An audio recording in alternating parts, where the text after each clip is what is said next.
Hey, welcome our City Church. It's Pastor Chris. I am so excited about our very special guest, and I'm going to introduce him to you here soon. I just want to let you know today is going to be such a special conversation. It's the beginning of a series of talks we're going to do, but it's also continuing the conversation we as a church have been having since we started in a backyard, to be honest. And it's how can we be the type of church that our city needs. No city needs a new church. They don't need another church, but I think they need different churches these days. And we want to be a different type of church that shows people how to live a life with people in their city, everybody in the city. And so we get a chance in the middle of all of what's going on and around our world, I think as a community to learn from the heart of God and the heart of our community and the heart of each other, what we don't know. And so we're going to begin that today. We're going to be talking about it's not what you think it is. So in order for us to make this to be, I think, something that is successful, every one of us, me, you included, we all have to start off by saying, God, look, I don't know the way I see it, is the way I've always seen it, but I'm open to you showing me a different way. Okay, and so all of us have to let down that real urgent part of us that want to say, yeah, but what about, but I want to show you, but you don't know, what about my perspective? And humility requires us, as Jesus did with his own life, to lay those things down and aside and say, Jesus, let your powerful life live in me. Show me what you want me to know. So I want to invite us to do that as we get started here today.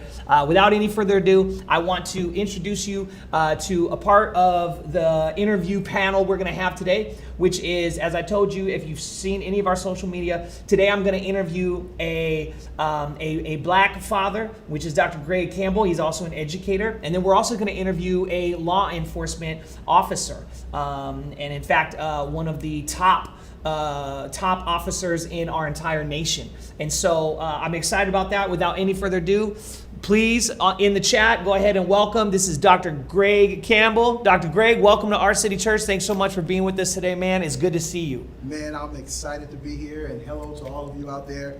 It's good to be here. Oh, it's good to have you. Let me give you a little history, and then we're going to jump into just our discussion. And Dr. Greg, me and you, we've known each other, 20 plus years now. Yes. We have traveled the globe together.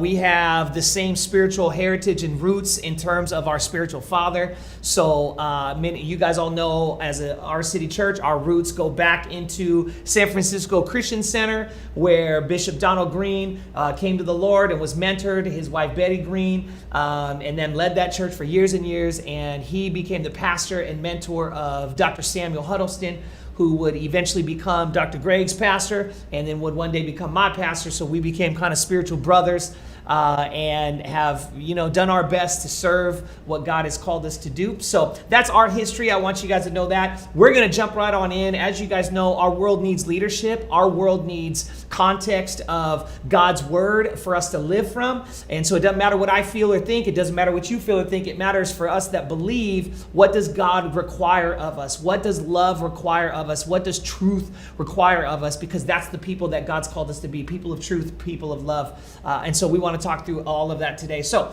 Dr. Greg, help us out today. I want to let you know I'm here. I want to learn. I'm going to take notes. I'm going to write, on my own notes here. And I just want, you just to speak your heart. And our church is mature. Our church can handle anything. You don't have to feel like you got to, you ain't got to dress it up so that nobody's offended. We expect to feel uncomfortable in conversations about what we're going to do today, and it's okay.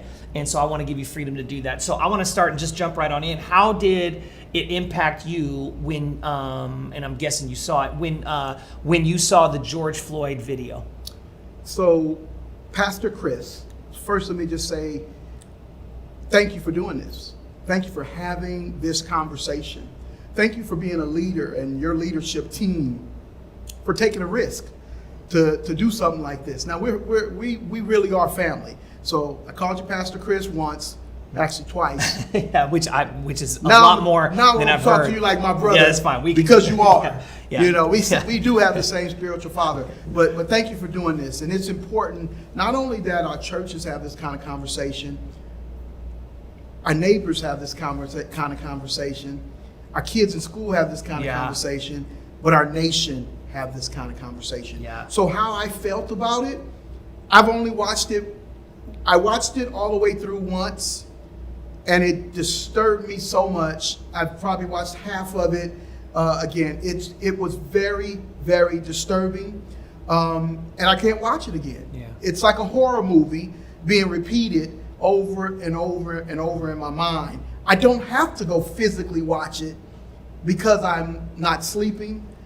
It's playing in my mind at night. It's playing throughout the day. If you turn on the TV, it's there. So that's where it is right now. It's full and present. It's present for me.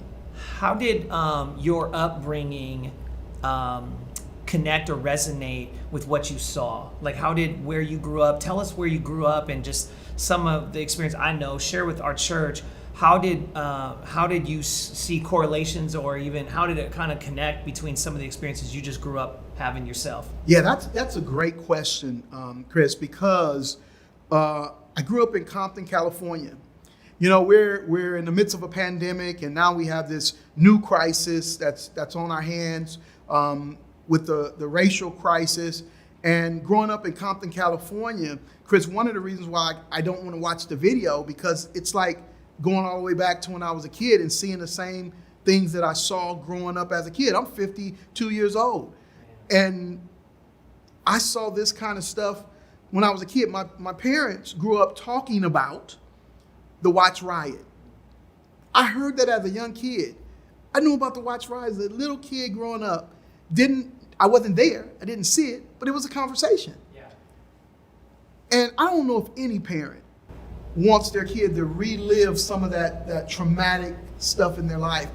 I actually went through the LA riots myself. And now I find myself experiencing it again. Yeah. So it really is traumatizing, this whole situation. What was normal for you in your upbringing? Yeah. You know, I like to say it like this, our city. Some people's normal is all that they know. Normal is what you know. Yeah. And so normal to me was a young kid growing up in Compton, California, not one family member that ever graduated from college. I had at least 6 family members serving 25 years to life in California prisons. That was normal. Bars on the front door of my grandmother's house, bars on the windows of our house and all the neighbors' houses. That was normal. Normal was, as a kid playing in the street, the police come down the street, stop right in the middle of our game, and make all of us get out on the ground or make us put our hands on top of their car. Wow. That was normal for me. When you guys, would have those interactions, like, how would that go? Like, what do you remember that being like? What was the reason, or what was the reason given, or what was the experience like when you put your hands on the car? Chris, let me just say it like this. I'm gonna come back to you with what you just asked me. It was normal. Yeah. When something that traumatic happens and it doesn't even seem out of place, it was normal. They come by, we're in the street, we get down. We put our hands on the car. It was normal. It was almost like lines in a script that you just both knew what lines you're supposed to have. You knew what you were supposed to do. Came to be almost normal, accepted in a real awful kind of way. Mm-hmm. Okay, I'm a dad, and I'm curious, like, how has conversations with you gone with your kids? How have you, as a Black father, handled conversations with your kids just about everything that you grew up with, and now what's happening even in our world? So let me first say I'm a proud father. So I met my wife in high school. She was in the 9th grade and I was in the 11th. The very first day of school I saw her, and I was like, wow. Still remember that. God loved me. He loved me before I loved him. And blessed me with just an incredible wife that we met in high school. We've been married, we got married. We've been married over, You better do the math quick, man. This is live, man. There's 28 years, there's no brother. getting this back grade. She ain't gonna lie. I'm gonna cut. You gonna cut that part. We're gonna add the editing team. There's no editing the live, man. It's live. So we have 2 beautiful children. I have a 24-year-old daughter. just loves children and living her passion. She's an educator. She's a teacher, Wonderful. elementary school teacher. Awesome. Has a bachelor's and a master's degree in education, and just a wonderful young lady. Is getting ready to get married on July 12th. Wow. Then I have a son who's he's my pride and joy, my namesake. Will carry on my name. He'll be 21 years old in August. Former student athlete, played college football, and decided to move on to pursue his education. And now he's at Baylor University, double major, business and entrepreneurship, and with the aspirations to go on to law school. So as you asked me that question about being a father, I think it's important for me to talk just a little bit about my father. Yeah. So I was one of one of the few kids that I can think of on my block that had their mom and dad still in their lives. So I was an exception, an anomaly, even from the start as a young kid, having both parents in the home. However, my dad was one of the best athletes in the Los Angeles area. Him and my mom actually met in elementary school, got married at 17, 18 years old. My mom had me at 17. My dad was sent off to Vietnam. One of the best athletes in Los Angeles. He's sent off to Vietnam, had aspirations to go to college and sent off to Vietnam. He's wounded. He comes back, can't work due to his injuries and things like that.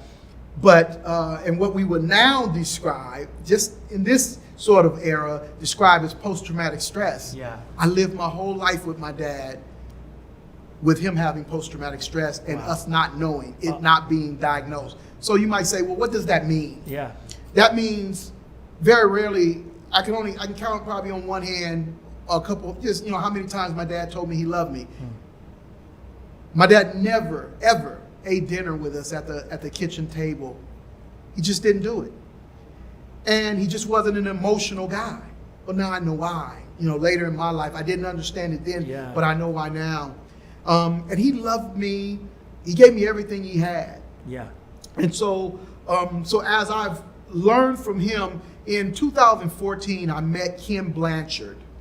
Kim Blanchard is an incredible man. He's written over 78 books. He's written a book called Leading Like Jesus. His most famous book is The 1 Minute Manager. Oh, yeah, it's iconic. And he said to me in 2014 when I met him, he said, maybe people are doing the best they can given their level of awareness. Now, I will tell you, our city, my dad had already passed and had gone on to glory. However, I still was harboring some guilt, some anger, just wrestling with missing my dad. He was my biggest cheerleader. And I missed him. And I was angry with him because he left me at such a young age. But that moment that Kim Blanchard said that freed me up. Because I finally accepted that dad did the best he could with what he had. That's good, man. And so what I've tried to do is carry that forward, pay it forward in my own family. Yeah. My son and daughter, to love my wife like Christ loved the church, to model what a father should be for my son and daughter. My son and daughter, I was the first one in my family to graduate from college. My son and daughter believed that college was a given, just like elementary school, high school, you just automatically went. Yeah. It wasn't like you have to aspire to go to college. They knew it was a given. Yeah. And so we have this saying in my house, Chris, my wife can tell you it, my son, my daughter, excuses are the tools of the incompetent, used by those who seldom succeed. And I had a whole lot of reasons to make excuses in my life. Like so many others that look like me have. But I chose not to, and because of people along the way that inspired me. How were you able to avoid the pitfalls that you described, that you saw in your family system, your family heritage? You've got 6 family members locked up doing life. There's an idea of how normal life is, that you are, to just get down on the ground, even if you're playing in the street. How did you? That's a picture. That's a snapshot of a really difficult upbringing. How did you avoid what all too often happens in that world to someone who is surrounded in that kind of an environment? How were you able to get out of that? So Chris, I have to say I owe everything to my mom and dad. You know, that having a mom and dad there, which most of my friends didn't, but also I had a praying mother, I had a praying grandmother. Father didn't go to church, but my father did this. My father told me, because he was a great athlete, he saw athleticism in me. So being an athlete kept me out of trouble where other kids in my neighborhood got in trouble. Mm-hmm. It kept me out of trouble because I was a football player. And growing up in Los Angeles, if you were a pretty good football player, then you wanted to play for USC. So from a little kid, from elementary school, my dad, Chris, told me that if I get straight A's, I had a full ride scholarship to USC. He told you that? He told me that. And I just want to say, before you continue with whatever you're going to say about that, I just want to let you know that right now in the chat, right now live, the battle has begun because there are people that are UCLA Bruin fans that are taking issue. Just stay here, don't tune out. And there are USC fans that are, doing whatever they do when I don't know what y'all do, But anyways, you've made some friends today. I'll get the Bruins basketball. Yeah. I'm talking about football right now, so the Trojans. I understand. So he told you if you got straight A's, you could get a full ride scholarship. And that was from when I was a little kid. So why you might say, well, why is that important? Because that was my dad, and I believed what he said. And so I worked my tail off to get good grades because I wanted to go play football at USC. Yeah. And I wasn't, when I finally realized that it wasn't the truth. Was that the same time you realized Santa Claus wasn't real? No, it was much later than that. It was much later than that. When I finally realized I wasn't going, because I was pretty good. Yeah. When I found out I wasn't going to make it to USC, I had already developed good study habits, things like that, to be successful. So my dad changed my thinking. And when he changed my thinking, my behavior changed. Mm-hmm. What my dad also did, my dad and mom, I don't know how they did it, because most of the kids in my neighborhood weren't able to do it. But they moved us to another city. So if you're familiar with Compton, neighboring city is Carson. Yeah. That's like a whole new world. Yeah. So we moved to Carson. We moved to an area in which I went to a new elementary school. And that elementary school was predominantly white. I think I went there in the 4th grade. I started there in the 4th or 5th grade. So growing up as a kid, diving on the floor when police come by, putting my head on the car, breaking up our games in the street as a young kid, elementary school, moved to Carson, new elementary school, but now I'm a minority in a school where there were only blacks at my school. So now I start to experience a whole different thing.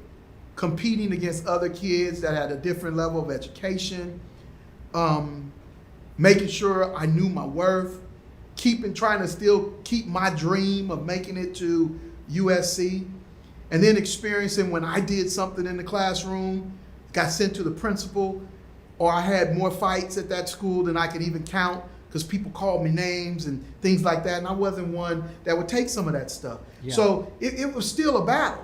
So my parents were able to move me, but it came with a price.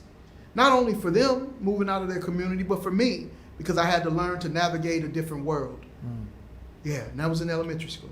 Man, what has it been like in the here and now, just with everything going on in our world? What is it like for you just being a black father now, with everything going on? What makes you worried? What makes you nervous, or just what makes you, what are the emotions? What is the experience for you now?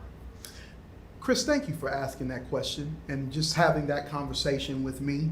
What I would love America to realize is that even as Dr. Campbell, I still experience things, the fear of my son driving his car, getting stopped and not knowing what to do, having to teach my son what to do if he was stopped by the police, teach my daughter what to do if she was stopped by a police, having to do it myself. Chris, just a little over a year ago, my wife and daughter were at Dillard's shopping, and my wife had to take an item back to another store. I think it was Macy's, and she had the item in a bag.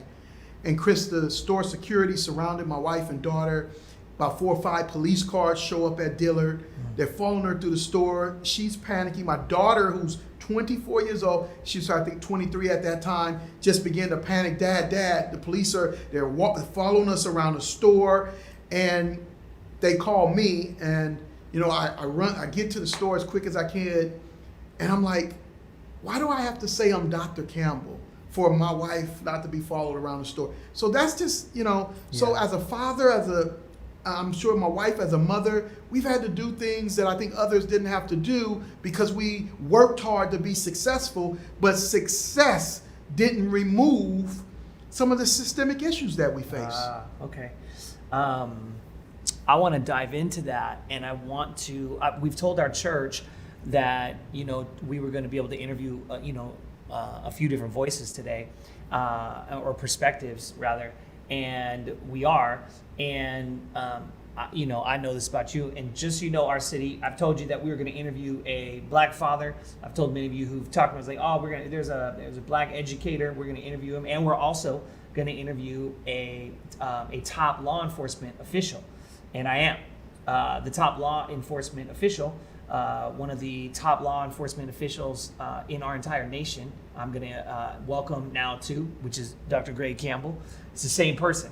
I want you from a position of law enforcement to talk through some of why you even got into law enforcement, because I want to be able to dive into all the systemic stuff, the stuff going on with all the race issues that we have in our nation. But you had every reason to hate cops growing up with the way you were treated unfairly back in, I'm not going to say what the years were, but it was a long while ago. And you decided differently. You got into law enforcement. Now, I'd like to just hear a little bit more about that. And just so you guys know, Dr. Greg Campbell was, he was second in charge of one of our federal agencies. And that's all I'm going to say. And so he is a very decorated, very celebrated, very successful, police and law enforcement professional. And so we're very honored to have him at our church. I'm honored to be his friend. And so from that perspective, I'd love you to just walk us through how growing up in Compton, what made you want to get into law enforcement? So what caused me to want to get into law enforcement, Chris, goes back to some of the stories I was telling you about growing up as a kid and what we experienced in my neighborhood and what many kids in Compton experienced, and probably all over the United States to some extent have experienced looking like me and growing up and experiencing law enforcement. And having family members going to jail, having family members getting killed in gang violence, having family members involved in drug activity, I did not want to live that way. Yeah. And it was something on the inside of me as a young kid. So since I was probably in middle school, I said I want to get into law enforcement. Not because I loved police officers. I didn't. Yeah. I didn't.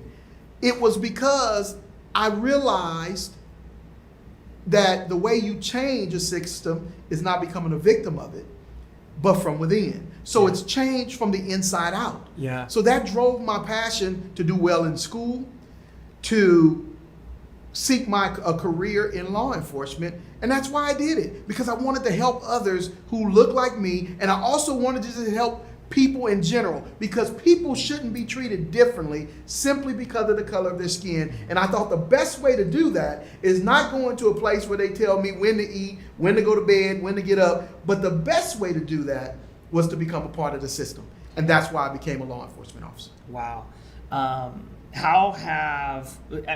Take me back to that situation with your wife, because that was not a long time ago. No. Right? No. And so here you are, you're a decorated Leo, law enforcement officer. Yeah. You're one of the top federal agents in our entire nation, and your wife is calling you on the phone because she's being followed by a multitude of different officers, and then eventually accosted to have to explain herself on that. How do you manage that?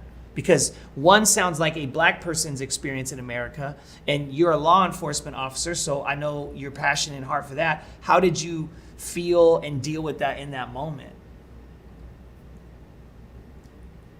Chris, that question hurts. That question just caused me pain. Let me tell you why. Because I'm Dr. Campbell. At that moment, I was second in charge of the whole country. A boy from Compton who experienced brutality, worked my tail off, moved all the way up. I saw presidential helicopters almost every day out of my DC office, coming by my office. Second in charge of the whole country,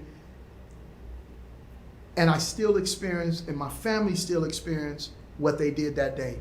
So let me add to what I said about that encounter. Yeah. So not only did I tell the store manager and those police officers who I was, Dr. Campbell, I had my badge with me, I had my gun on me, I told them that I was a federal agent. But all of that took place after they saw the color of my skin, and it hurts. It still hurts because that wasn't long ago. And all of my efforts, Chris, all of my hard work, all of the things that I've done to protect my family, to shield my family, to move my family to better schools, to move my family to better neighborhoods, you asked me a question about being a dad. I put my family at risk. Just 2 weeks ago, Chris, I just shared this with my wife just 2 weeks ago. My company, Blanchard company, who I work for, we were doing a Zoom meeting. Because you now retired. Yes, I retired, and now I'm a leadership consultant. Yeah. And as all of us are doing under this new normal, everything's happening online, and we were doing a Zoom meeting. And we wanted to coordinate and have all of our backgrounds be the same. So we were doing a presentation to the post office. We're trying to present them a product. So they said, go to your local post office and take a picture of the local post office so you could put it as your backdrop screen. Chris, I was afraid. Federal agent, Dr. Campbell, I was afraid. I had fear to go to a post office in the middle of the day and start taking pictures in my neighborhood, which is not predominantly look like me. And I said, if those people see me taking a picture in the middle of a day of a post office, what could happen? Yeah. So I sent my daughter to the post office to take the picture for me, thinking that it would be better. 3-4 days, a week later, my daughter says to me, she gave me the pictures and I did what I did and we did a great job on our presentation. But a week or so later, she said to me, she said, Dad, I was afraid to take those pictures. And that broke my heart because I thought I wasn't going to send my son because I'd put him in the same predicament I was in. I sent my daughter thinking that people would understand and show her mercy. But she said, and nothing happened to her, but it's how you feel. Yeah. And that's why this is important, this conversation. It's not what you think it is. These things hurt. And even when you work hard to be successful and contribute to your community, you're still not acknowledged or looked at as equals or fairness by some, not all, by some. And that hurts. Man, what are some examples that maybe, where have you experienced other moments like that? I think we were talking earlier and you mentioned you just recently got your own car because for so long as a federal agent, you had a federal car that had been given to you. And you told me something that just kind of blew my mind, to be honest, about some of the experiences you would have just driving. Share that with our church. Yeah. So our CDU would think, as a federal agent or a law enforcement officer, that I probably haven't had many tickets. And you would be right. I haven't had many tickets. But you would probably also think that I haven't had many police encounters other than my colleagues at work. And that would not be right. So as a federal agent, we get a government vehicle. And oftentimes it's vehicles that we seize. So I've had Camaros, we've driven BMWs, Mercedes, all kind of cars that we seize. To Crown Vics and normal cars, Ford Mustangs. So I had a variety of cars in my career. And I can't even count how many times I have been stopped by local police because of what I was driving or where I was at. And the only thing that got me off when they came to my car, I have to follow all the protocols that I taught my son. Put your hands on the steering wheel, don't move, turn your radio. All the things I had to teach my son, I had to do, even though I was carrying a badge, carrying a gun, and got a police radio system in the car. They don't know it because it was judged based upon the color of my skin. They come up to my car window like they do with everyone else, and then they determine, I identify myself, and then it's over. Have a great day, sir. Sorry we stopped you. But I only got off because of my badge. And they had no reason. I would always ask, well, why'd you stop me? Never had an answer. So it doesn't stop. It's systemic. So I don't want this to be about my personal experiences. I would love for this conversation, Chris, to really help your congregation, and not that you even have to understand, just be aware. Yeah. That it's a systemic issue. And it may not be something you've experienced, but it's something that others experienced, and it's real. It's even real for a 52-year-old man, our city, who have a doctorate degree, who was a federal agent for 27 years. It's still real to me, and that's why I can't watch that video over and over. Yeah, I don't see the health in it anyways, to be honest. For anybody, I don't think watching a black man get murdered over and over and over again is good for the psyche of black people or of anybody for that matter. Yep. I think that what I wanted our church to experience is the uncomfort of listening to your story. And I want to hear it. I want our church to hear it. I want it to be something I want to force people to have to resist the part of them that wants to go, what about? Like, that's what I want, because I believe that right there is the core part of us that wants to not listen anymore. Check out and go, yeah, but. And it's like, until we're willing to pause all of the what about, but what abouts, the what about is so problematic in bringing healing to this, because all it does is invalidate your experience. Now, this is stuff I learned in marriage counseling, okay? I'm gonna tell you right now, me and Brenda's marriage counselor and our marriage counseling experience is what is needed right now in this. Here's what we've been taught to do. Whoever brings up their pain first gets, here's the two words we were taught, care and repair first. You get care, empathy, try to identify a time where I have felt like that without being like, yeah, I feel like that. I remember yesterday when you're not allowed to do that. But you're allowed to say, I care for you, and now let me repair. And repair is done not when I say I repaired you.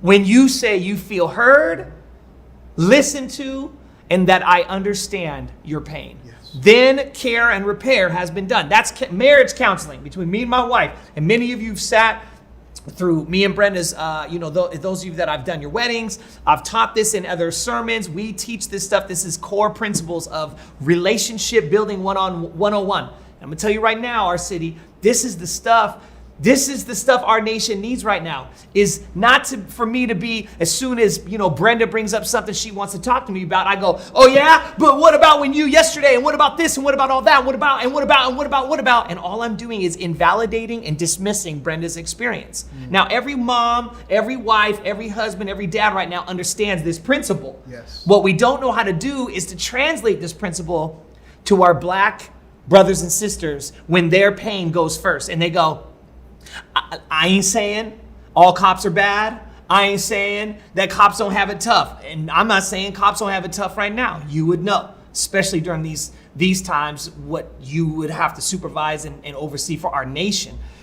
But what we're saying is this. It's, as Christ followers, it is wrong for us. It is wrong for us as husbands and wives to listen to our partner go, I have a pain. This is what it is. And for us to do anything other than what we have been wisely counseled to do, which is, I am sorry that you feel that way. And I'm so sad to hear that that was your experience. And if I've done anything to make that true, I want to own that and take responsibility for that. And if not, I just want to say, I'm sorry. I care about you. And then if it was, you repair, I want to hear, When you feel I've heard you is when you've been repaired in our conversation. Then we can move on and talk about my turn. But all too often, here's what people do. They want their turn.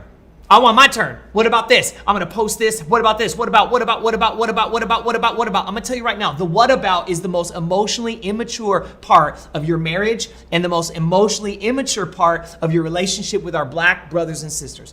The end. Once you do that what about thing, once you do I don't like that they killed George Floyd, comma.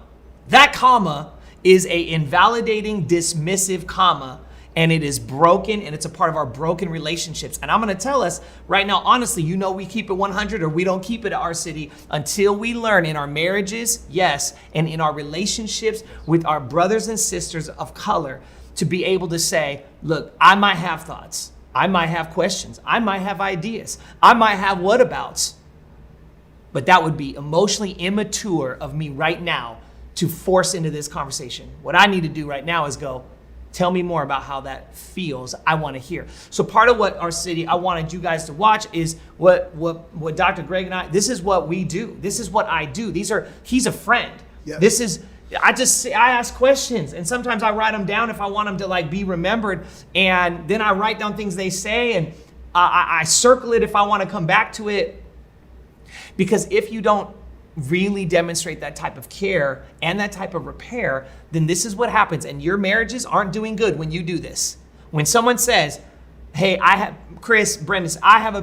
hurt, I have a pain, I want to be heard. And instead of her, she went first. Our counselor taught us, whoever goes first gets cared for, repaired for first. But often what can happen is the person who goes first, the person who hears it goes, yeah, but I feel something big and more right now. So it doesn't matter that you said something happened first. I feel something so big right now about it. I don't want to care and repair. I'm not emotionally available to care and repair. And that just demonstrates that we are the ones that have work to do, not the person who brought up the pain. And so when I hear you, I want to make sure that you know, of course, that's where we're at. But that's part of what I want the series of these discussions to emulate and to showcase to people. Now, I do want to ask you specific questions about law enforcement. Chris, go ahead. Before you go there, please, come on. Man, I loved what you just said. I love that.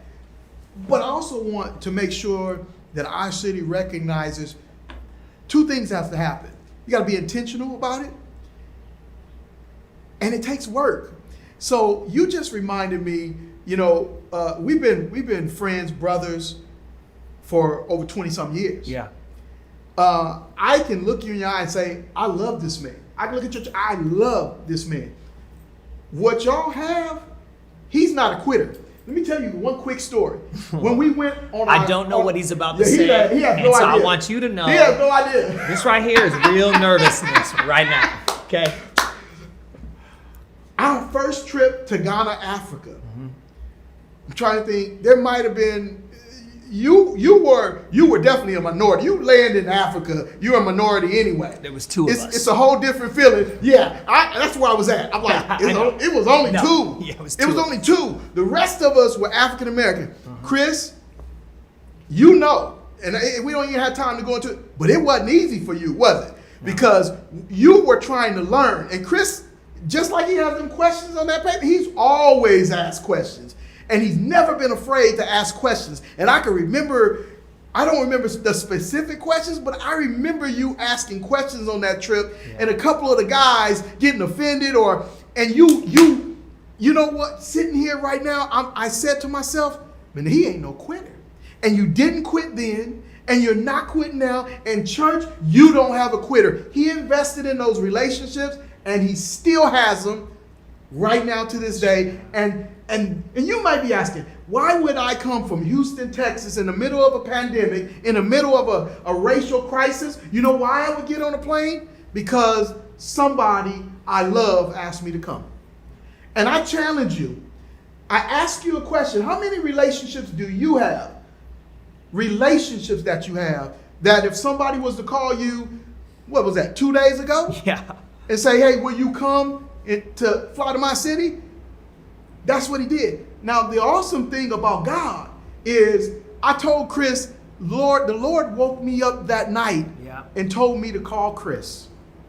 I have been busy all day with work meetings, and I get a text from Chris when I was going to call him that afternoon. It's true. So even our best plans don't surpass God's plans. You're going to preach now. And God knew I was coming out here even before he called me, even before I called him. It's true. So it's true. I just wanted to go there because I want the church to know what kind of person they have. And I love you for it. And you're not a quitter. You invested in this relationship and you didn't give up on it even when it wasn't easy. Well, you're kind. I think that's what's required of us, of all of us Christians. But it certainly was required of me in that perspective. That trip changed my life because I was, for 3 weeks we were there together, I was the minority. I was the minority on the trip because it was an African American church. And then everywhere we went in Africa, they were all black. Yeah. You know who they looked at on the bus? Not y'all. Yeah. They looked, normal. Who's the white guy on the bus? Mm-hmm. And I was like, man, this is kind of weird. And it changed my life. And for me, it was a, fingernail size amount of what the daily life would be, but at least helped me see I can be so much more compassionate and aware, and I can care and I can listen because I was put into a position to be looked at, watched, last place, walking through all those museums and the slave castle we went to. It was just so painful for me, but I was like, I can't even step to the pain y'all was having. And so I feel that it is important. What you said is the relationship is the key. Yes. And I think that's where I would love people to be able to say, okay, I need to open up and have some relationships. I want to ask you a couple more questions because I want my church to hear on this side. Can you talk to our, talk about, I'll say it this way. If you had we have some, every single law enforcement officer in our city church, I respect, I love, I support, I'm behind. They got tough jobs. They been on the front lines. They've been in the front of the riots. Overtime doing it, and it's a difficult season. From your unique perspective, and you've got a doctorate, just so y'all know, his doctorate is in emotional intelligence within law enforcement. It's in management. My research is in emotional intelligence and leadership styles of law enforcement executives. See, bachelor's degree, doctorate. You just heard the massive disparity between the two of us.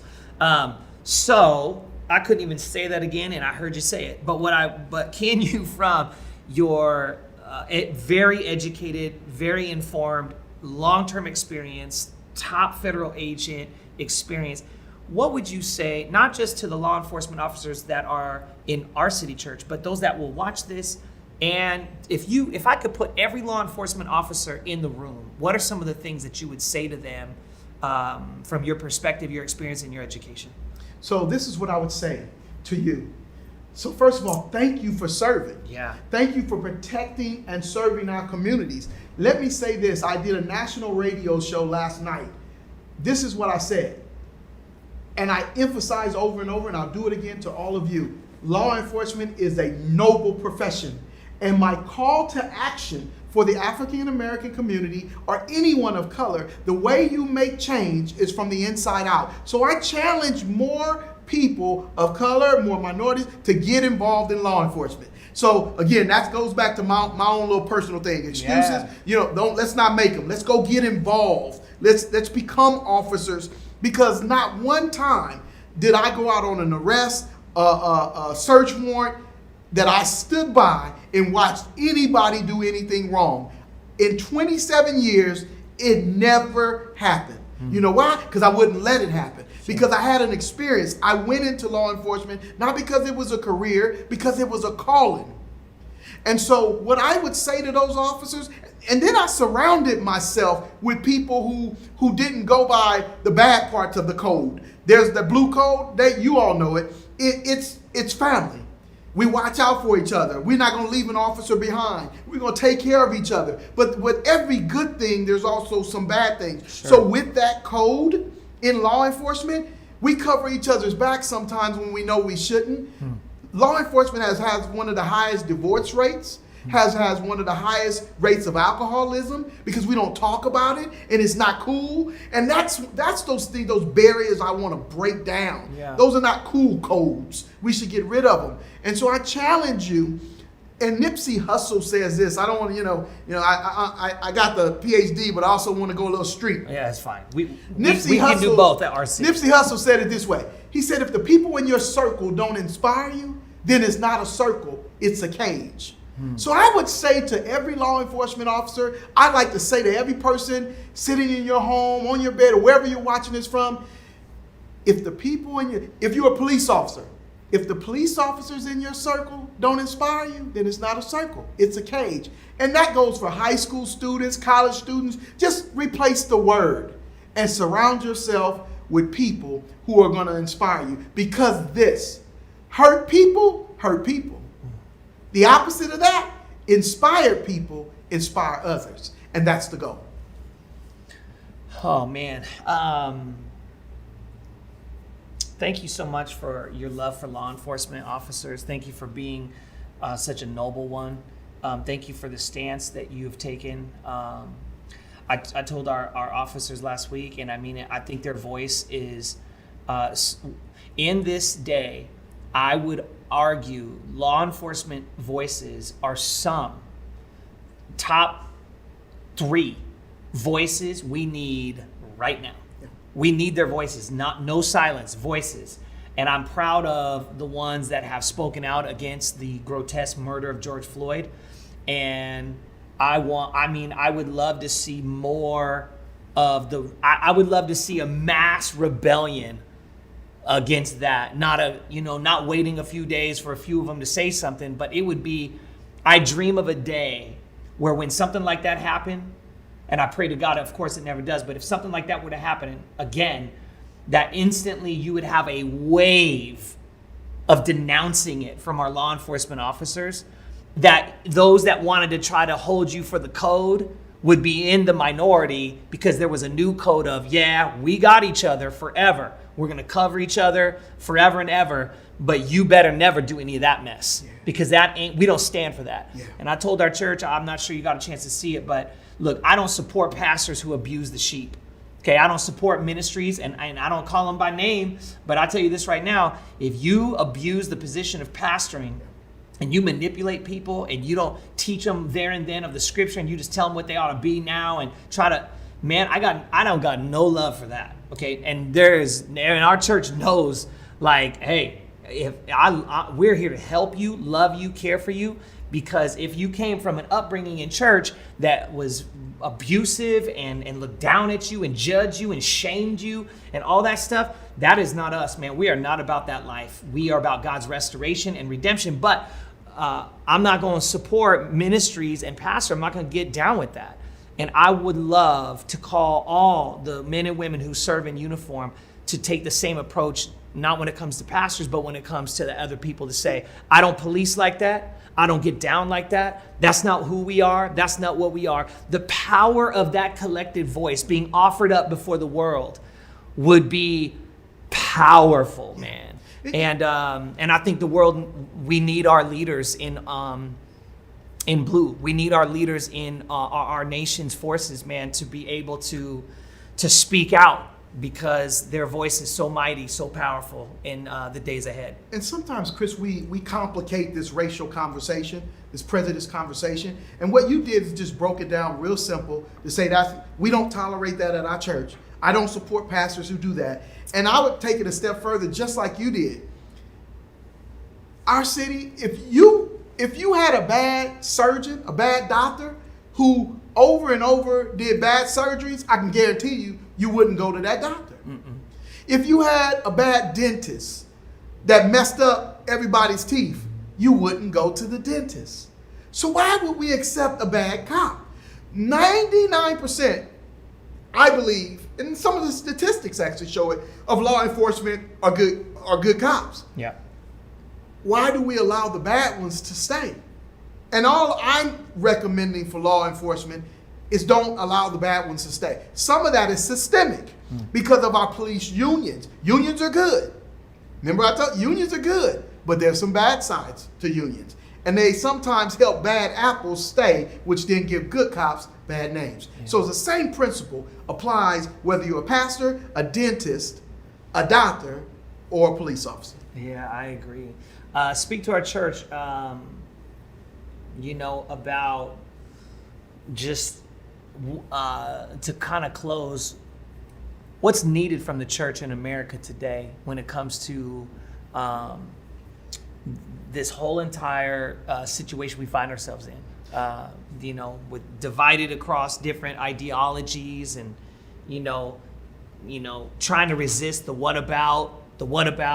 How can we, how can we hear from you, speak into our heart as a church and share with us your perspective? Yeah, thank you. One of the most important things about a conversation is to leave that conversation with some action items. So I call it a call to action. Yeah. So what I would say to you, our city church, is I would love for you to be a church that has a mindset. The Bible says, so a man thinketh, so is he. There's death and life is in the power of tongue. So if you change your thinking, you could change the things around you. And so I would love for you to be a church that lives as if no one else is coming. Yeah. Let me tell you what I mean by that. At my home church, I think most churches, I've lived all over the United States as a federal agent. They've moved me 6 or 7 times. So I've been to churches all over the United States. I've lived all over the United States.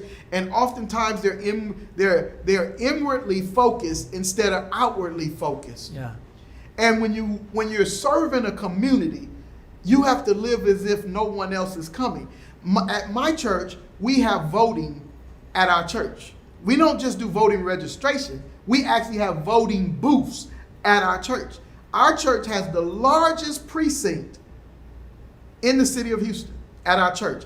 Our church just partnered with Lone Star Community College, and we have built a community college campus on our church campus. On our church campus. And now we're going to have people in our community who don't go on the 4-year colleges can come to our church and learn a trade and get an AA degree. Awesome. One of the coolest things we have at our church, and we're living like nobody else is coming, is one of the fondest memories of growing up as a kid was the ice cream truck. Come on, son. You know, I feel for kids nowadays that don't get to experience the ice cream truck. Our church has an ice cream truck. And it plays the music, and it goes around to the communities in our church area, and it gives away free ice cream and invite kids to church. Do you give away missile pops? We give away all the good stuff. Choco Taco. Strawberry shortcake. Strawberry shortcake, my God. The good stuff. Y'all the real ones.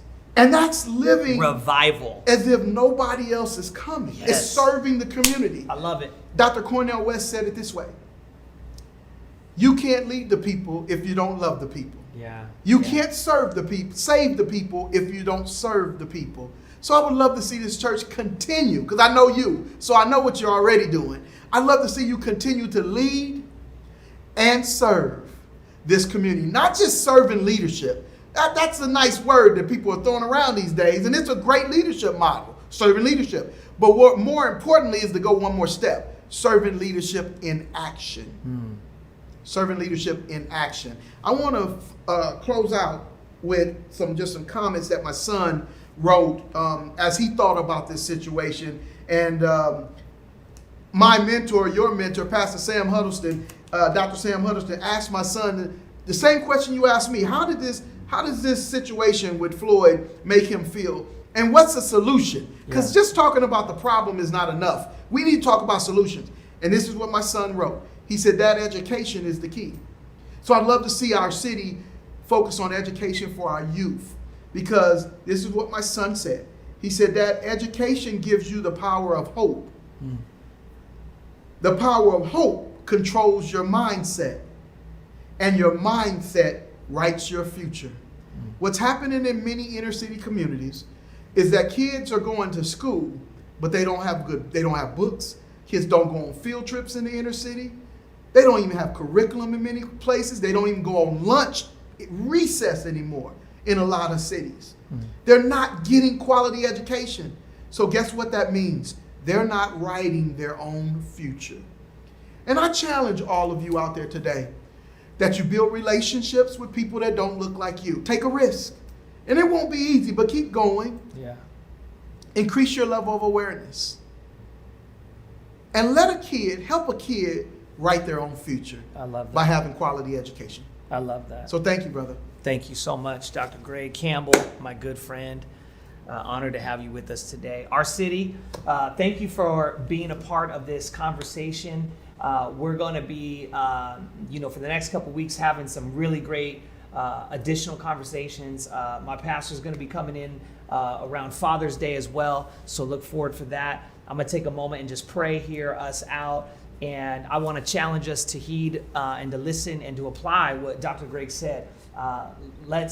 Let's do just that. Let's be the church that acts like ain't nobody else coming. Nobody else is coming to help. It's up to us to do the part that we can do. It's tough work. It's uncomfortable. You do have to resist. I'm telling you right now, a great counselor's advice to us as a church is let's let the persons who are needing to go first, needing to be heard first, let's listen to them first. Make sure they're cared for and repaired. And when they feel they've been heard, then we can take our turn and share, here's the questions, here's my needs, here's what I want to share as well. Doing that will help your marriages. Yeah. Doing that will help you parent. Doing that will help you do things at work. But in this day and age in 2020, doing that is going to help us show the world the heart of God when it comes to dealing with all of these different things surrounding race, and our differences and our different backgrounds. So let's ask God to help us do that real quick together, okay? Chris, Father in heaven. Chris, go ahead. Before you pray, can I just challenge you to use discipleship math when you're doing that, when you're reaching your community? Let me explain what that means really quick. Discipleship math is if 12 of you just reach 12 people, just right in your own circle, and then 24 of you reach 24 more, that's 48. 48, and you double it. Just use discipleship math. Start with where you are, who you are, reach someone in your circle, and watch God do a miracle. Watch God change our lives. Man, I love your heart, man. Thank you, man. Dude, no, don't be. I mean, it wasn't... it's so important for us to be able to find different ways to speak to all of us, and you've helped us do that today. So Thank you. I'm going to try to get my 12, and I'm hoping y'all get your 12 when we're done. And when we get done with this whole thing called Our City Church in 30 years, hopefully we would be able to say that we changed the world. Yes. And I'm proud to be the pastor of Our City Church. These are conversations a lot of churches are afraid to have. Yeah. They won't go here, and you won't be comfortable in those churches because of it anymore. And I'm proud of that. I love that. I embrace the awkward. I embrace the uncomfort.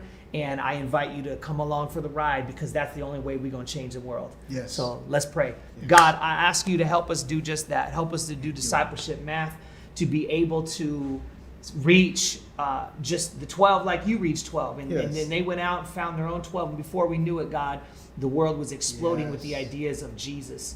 I pray today, God, that you would minister to all of the people that are hurting, God, through systemic challenges, systemic racism, systemic brokenness, inequality, unfairness. God, all that stuff matters to your heart, and it has to matter to ours. It's uncomfortable to hear. Some of us just want to instantly, God, just fight and say, but what about all these other terms? We have all these other things we want to bring up, and to try to distract away from you sorting through our hearts and making us more like you. I ask, God, that you would speak to that. Would you challenge that? Would you rebuke that where it needs to be? God, would you remove that? Would you sand that down in our hearts? God, I ask today that you would minister to our black and brown brothers and sisters. Yes. Let them know at Our City Church, we see them, we hear them, we love them. They have a place here, God, and we want to do our part to build a healthy church that looks like heaven. God, where everybody get a chance to be loved and to be heard, but also, God, that we will stand up for the things that our people are suffering in, and those are not those people, they're our people. Those are not their problems, they're our problems at our city. I thank you for Dr. Greg's wisdom, his insight, his experience, and I ask, God, that you would watch over our law enforcement officers as well. We bless them, God. We thank you for their work. We know, God, the grand majority of them do want to do right and went into it for good notion, God. And I ask that you would protect them, keep them from harm and danger, give them strength. God, they're experiencing lots of trauma as well, and I ask, God, that you administer to them. For our black and brown brothers and sisters that have just lived daily in trauma, God, they didn't begin to experience trauma when they picked up the badge. They've had trauma since they were little kids, and they've had to see and hear the stories of trauma, living around traumatized people. God, we got two groups of people that we at our city church think we should be able to love them one and the same, and I actually think most of the time they're actually really on the same side. Yes. Help us to figure out a way as a church to communicate that, to show that, to live that, not by forcing our version of the events down the pipe of everyone who will listen, Yes. but by doing what you did, Jesus. You listened to the people, you heard their cry, you heard their hurt, you cared, you repaired. And I ask that you would teach us to do that in our relationships, God, in our marriages, God, and certainly in the areas of healing the pains, God, of racial pain in America, Lord. Start with me, start with us, and Yes. lead us to be a portrait that the rest of the world, the rest of the nation can look at and say, our city church is doing it right. Show us how to show others to do what your heart has for us to be as a people. In Jesus' name I pray. Amen. Amen. Amen. Love you, our city. You guys go have a great rest of your day. And we will see you this next week for another conversation on It's Not What You Think It Is. Love you guys so much. So proud of our church. Dr. Greg, thanks for being with us again. You guys, hey, let's go change the world together. See you guys. Thank you, Pastor Chris and Dr. Campbell, for having such an incredible, real, and honest conversation in such difficult times. If you experienced life change or were really impacted by today's message, we encourage you to subscribe to our YouTube channel, our Facebook, and all of our social media. And I want to encourage you, if there's anyone in your life right now that you feel can benefit and also experience life change from today's conversation, please share this video, share all of the resources that we've provided online as well. We thank you so much for being here with us. We appreciate you having a listening ear. And until next week, let's change the world together.